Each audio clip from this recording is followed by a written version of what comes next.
Welcome to the Deep Dive. Great to be here. Today we're digging into a piece a listener sent over called God's Purpose Overrules Human Preference.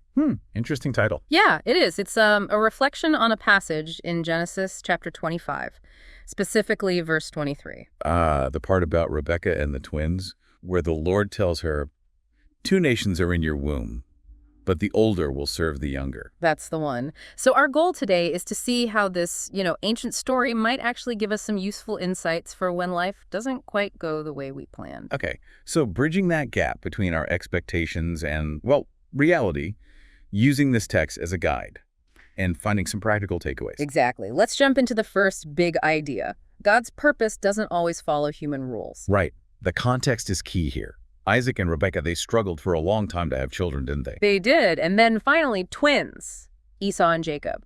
But then comes that prophecy. Completely turns things upside down. The younger leading the older. And that really flew in the face of tradition back then. I mean, birth order was everything. The firstborn son, he inherited the authority, the primary blessing.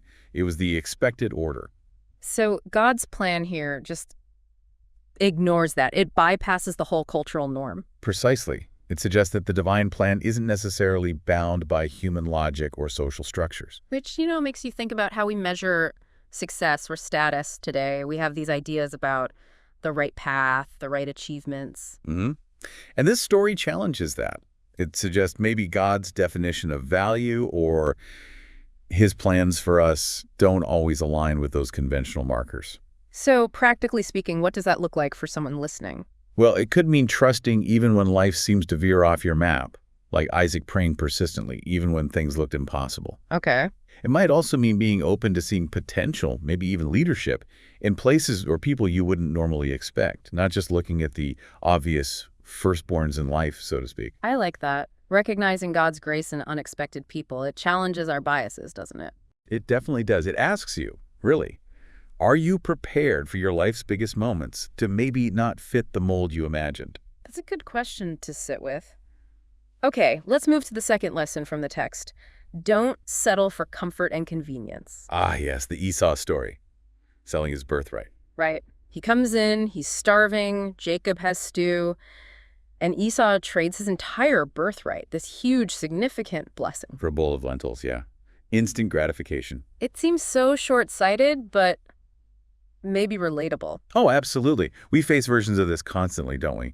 Choosing the quick fix, the immediate comfort, over something that holds deeper long-term value. Like in our jobs, maybe taking the easy project instead of the challenging one that offers real growth. Or even in relationships. Exactly. Or, as the devotion points out, specifically in our spiritual lives, resisting that urge for immediate relief if it means compromising our core values or our connection with God. So it's about resisting the easy way out when something more important is at stake. Yeah.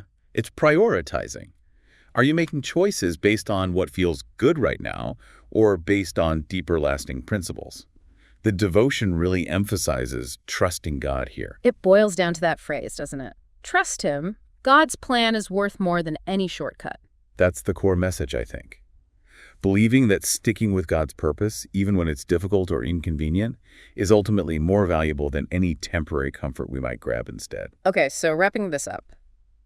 2 key things really stand out from this reflection. First, that God's purpose might operate outside our human rules and expectations, challenging us to look beyond the conventional. Right. Embracing the unexpected, maybe. And second, the danger of settling for immediate comfort, like Esau did, instead of holding out for what is lasting, deeper value, God's plan. Choosing long-term faithfulness over short-term fixes. Exactly. So maybe a final thought for you listening.